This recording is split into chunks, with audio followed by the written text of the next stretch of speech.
이 BTS 너무나 유명한 아이돌 그룹이죠. 저희 시청자 여러분들은 BTS 다 알 것 같습니다만은 이 슈가 멤버 중에 슈가라는 사람이 있는데 이분이 음주운전으로 인해서 포토라인에 설 위기거든요. 자, 해당 사건 아시나요? 네. 어떻게 보세요? 알고 있습니다. 이번 사건. 뭐 이 사건 보면서 제가 늘 드는 생각이 이번에 뭐 연예인 음주운전 문제는 뭐 이번이 처음이 아니잖아요. 처음이 최근에도 아니죠? 또 예, 뭐 예. 가장 크게 논란이 됐던 그 가수분 사건도 있었고. 아, 그렇죠. 예. 그냥 저는 우스갯소리로 저야말로 친구들이랑 동네에서 친구들이랑 술 먹으면서 집 가는 길에 하는 말이 야 그렇게 유명하고 돈 많은 사람들은 그렇게 대리비가 아까워서 가지고 이 3만 원이 아까워서 예. 도대체 왜 그런 거지? 진짜 이해가 안 가가지고 정말 모르겠어요. 이게 어떤 마음과 어떤 상황 때문에 굳이 그 술을 먹은 상황에서 이런 뭐 전동기라든지 그쵸. 차를 몰아야만 하는 뭐 누가 총 들고 너 차 몰아야 돼 협박한 것도 아닌데 왜 이런 일들이 자꾸 벌어지나라는 생각을 뭐 안 할 수가 없어요. 예. 그냥 진짜 모르겠어요. 왜 그런 행동을 하는 건지. 물론 뭐 이번 슈가분 같은 경우는 몰랐다라고 얘기를 하셨죠 처음에. 아, 그러니까- 술 먹고 그러니까 전동 스쿠터를 예. 술 먹고도 탈 수 있을 줄 알았다 뭐 이런 식으로. 예. 아 근데 그것도 참 그거를 뭐 몰랐다고 끝까지 하신다면 또 할 말은 없지만 할 저도 말은 없지만 예. 이게 저도 뭐 다들 모두가 이 소식을 접한 모두가 할 말을 잃게 만드는 순간이 아니었나. 그리고 슈가 씨는 특히 워낙 전 세계적인 그렇죠. 스타시잖아요. 정말. 팝스타. 예, 세계적인 스타죠. 그리고 어찌 됐든 간에 정말 어린 친구들에게는 꿈과 우상 같은 존재이신데 맞아요. 예. 그분들에게 좀 보여주기에는 절대로 적합한 행동이 아닌 부적절한 행동이 확실하다. 이번 행동은 그렇게 생각하고 명확하게 법의 처벌을 받으시길 원합니다. 예. 김영균님이 짜친다가 경상도 사투리라고 얘기를 해주셨는데 그런가요? 사투리를 저는 이제 서울 출신이다 보니까 사투리 잘 모르는데 그리고 인터그레이션님은 대리 기다리기 싫어서 대리 기다리는 시간이 싫어서 음주운전을 한 것이다 뭐 이런 주장도 하셨는데 뭐 그러니까 음주운전하는 케이스에 대해서 슈가 씨 말고 다른 케이스에 대해서 이렇게 의견을 주셨는데 자 이와 관련해서 포토라인 망신주기라는 제가 기사를 봤어요. 왜 슈가에게 포토라인 망신주기를 강요하나? 라고 누가 기사를 썼어요. 저는 이 기사 보고 와 아니 이렇게 생각을 할 수도 있구나 라는 생각이 들었거든요. 어떻게 보시나요? 이 기사가 기사 자체만으로도 논란이 돼가지고 이런 젊은 친구들이라든지 이용하는 커뮤니티에 많이 퍼졌더라고요. 맞아요. 박제가 됐어요. 예, 진짜 이 기사를 가지고도 또 논란들이 막 벌어지기 그쵸. 했는데 예. 이 기사 보면서 일단 첫 번째가 이 기사를 쓴 언론인을 제가 과연 언론인이라고 부를 수 있을까라는 그런 기본적인 소양에 대한 의심을 하게 됐어요. 예. 왜냐하면 그 기사 자체 내에서 밝히는 그런 사실들이 좀 틀린 게 너무 많았다라고 저는 보이거든요. 뭐 거기 기사 내용에서 보면은 뭐 킥보드라고 말한 게 뭐 경찰에서 얘기했다라고 했는데 아니에요. 그거 본인이 먼저 네, 본인이 먼저 입장문에서 그렇게 얘기했어요. 밝힌 거고요. 예. 그리고 교묘하게 기사에서 0.08 이상의 뭐 음주 수치가 뭐 이렇게 포토라인에 설 정도의 죄인가라고 교묘하게 물타기를 하셨는데 냉정하게 따지면은 0.227입니다. 그렇죠. 0.227, 0.008과 비교할 수 있는 수준이 몇 배나 나는 네, 0.08. 제가 정정하겠습니다. 0.08과 비교할 수 있는 수준이 아니에요. 0.227이면 엄청난 수치거든요. 예. 그런 교묘한 물타기를 그렇게 기사에 써놓으셨어요. 이거를 진짜 어떻게 받아들여야 될까요? 어찌됐든 간에 죄를 지었으면은 누구든 합당한 처벌을 받아야 되는 거고 이게 연예인이 그리고 물론 모르겠어요. 이 기사를 쓰신 기자분이 정말 BTS의 슈가 씨를 너무 좋아해서 그런지는 모르겠는데 연예인과 그리고 범죄자가 포토라인에 서는 게 망신주기라는 표현을 하셨다면은 그게 망신주기가 아니라 이 사태가 일어난 것 자체가 스스로에게 팬들에게 망신스러운 거잖아요. 그렇죠. 이게 어떻게 망신을 주는 거예요. 이 상황이 벌어진 것 자체가 대망신이에요. 말 그대로. 그렇죠. 더 이상 망신이 되고 말고 자시고 할 것도 없어요. 이미 망신스러운 행동을 이미 한 겁니다. 스스로 그렇게 한 행동에 대해서 이렇게 기자분께서 저는 물타기를 하는 행동은 정말 언론인으로서 해서는 안 될 행위라고 생각을 하고 그렇기 때문에 그 기사가 커뮤니티 같은 게 퍼졌을 때도 그리 좋은 호응을 받지 못하고 있어요. 욕만 잔뜩 있던데요. 욕만 잔뜩 있어요. 그게 대부분 사람들의 생각이라는 거를 좀 기자분께서 알아주셨으면 좋겠다.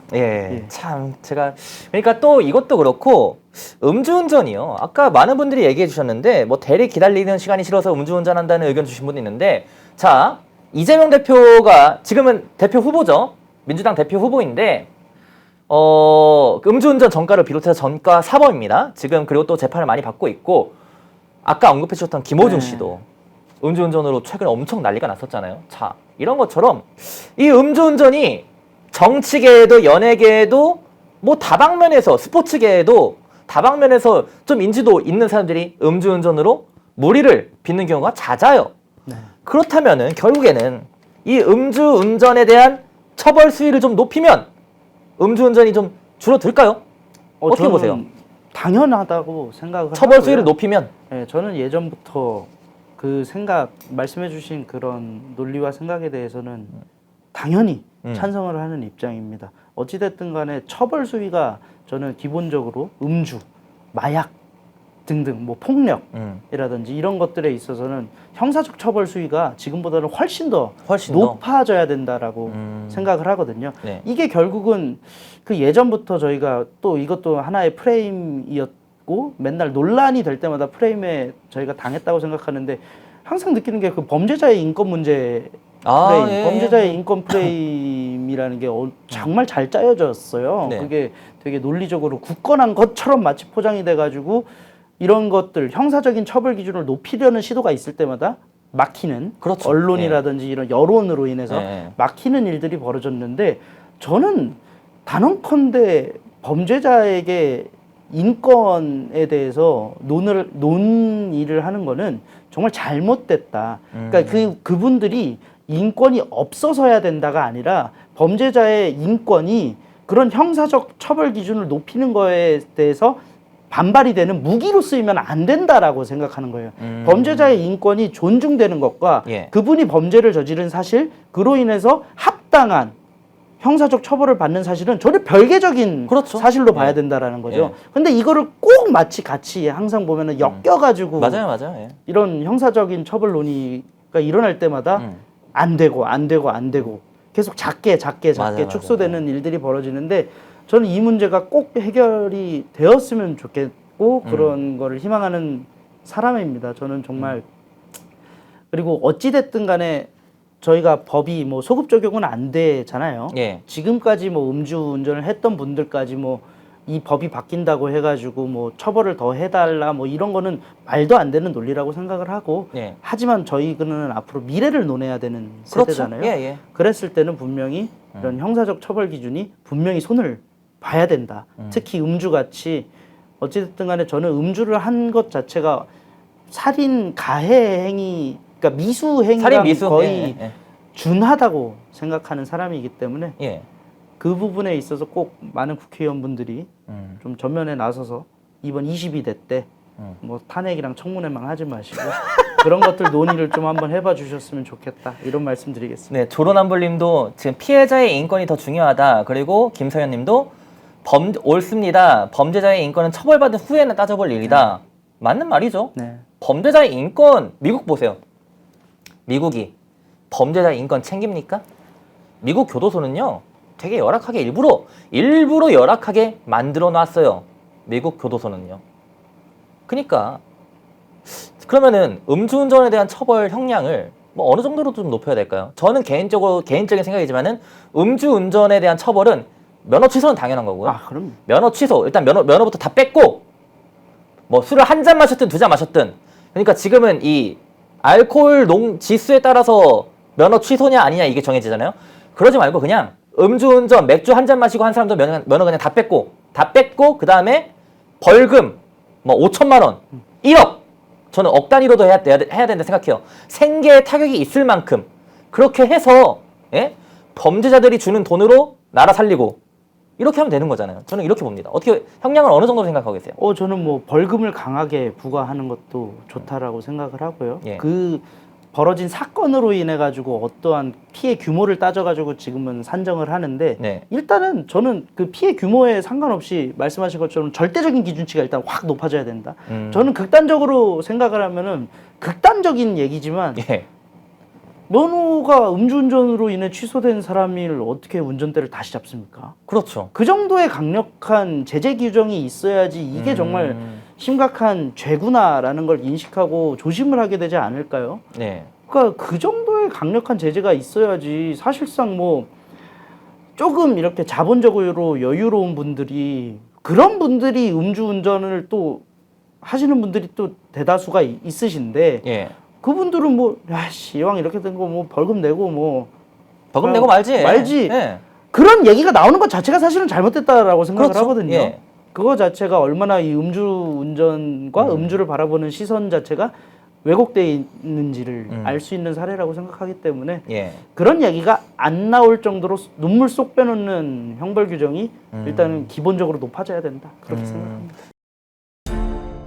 모두가 숨죽이고 침묵하던 시절 펜앤마이크는 앞장서 자유와 민주를 외쳤습니다. 자유파 정권 탄생을 위해 싸웠습니다. 2024년에도 펜앤마이크는 쉼없이 달려갑니다. 민주주의 체제수호의 선봉이 되겠습니다. 왜곡된 대한민국 역사를 바로 세우겠습니다. 2024년에도 펜앤마이크를 응원해 주십시오.